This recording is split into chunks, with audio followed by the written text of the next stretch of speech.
જય શ્રી કૃષ્ણ મિત્રો, સ્વાગત છે તમારું મારી ચેનલમાં। આજે આપણે બનાવીશું શરદ પૂનમ સ્પેશિયલ દૂધ પૌવાની રેસીપી।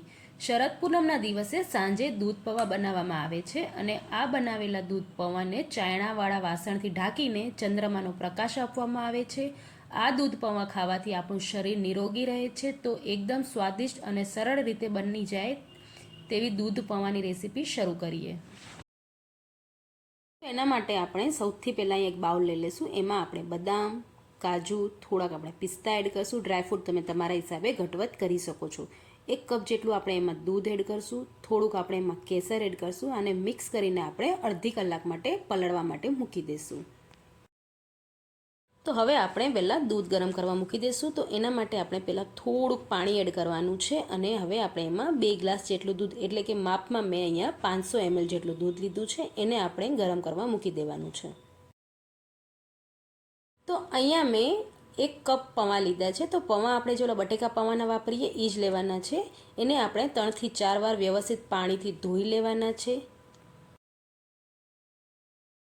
તો હવે મેં જે તમને કાજુ બદામ પલાળીને બતાવ્યા હતા એ મેં પહેલાંથી જ, એટલે કે અડધી કલાક પહેલાંથી પલાળીને જ રાખ્યા હતા। તો તમે જોઈ શકો છો। હવે આપણે એને મિક્સી જારમાં એડ કરી લઈશું અને ઉપરથી અહીંયા હું એમાં 2 મોટા ચમચી જેટલું દૂધનું પાવડર, એટલે કે મિલ્ક પાવડર એડ કરું છું।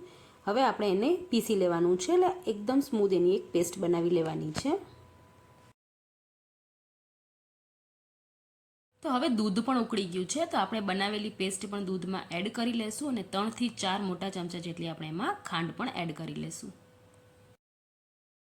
હવે જે આપણે પૌવાને ધોઈને પલાળી રાખ્યા હતા એ બધાય પૌવા આપણે એમાં એડ કરી લેશું। તો તમે જોઈ શકો છો પૌવા આપણા કેવા સરસ ફૂલી ગયા છે। તો પૌવા આપણે એમાં એડ કરીને એને વ્યવસ્થિત આપણે મિક્સ કરી લેશું। ઉપરથી આપણે અડધી ચમચી જેટલું જાયફળ અને ઇલાયચીનું પાવડર પણ એમાં એડ કરી લેશું। તો 5 થી 7 મિનિટ સુધી આપણે ધીમા તાપે એને ઉકળવા મૂકી દેશું। તો શરદ પૂનમ સ્પેશિયલ દૂધ પૌવાની ખીર બનીને આપણી તૈયાર થઈ ગઈ છે। તો તમને મારી આ રેસીપી કેવી લાગી મને કોમેન્ટ કરીને જરૂર જણાવજો અને હજી સુધી જો તમે લોકોએ મારી ચેનલને સબસ્ક્રાઈબ ન કરી હોય તો ચેનલને સબસ્ક્રાઈબ કરી લેજો। બાજુમાં આવેલી ઘંટીને પ્રેસ કરી લેજો, જેનાથી તમને દરેક રેસીપીના નોટિફિકેશન મળી રહે।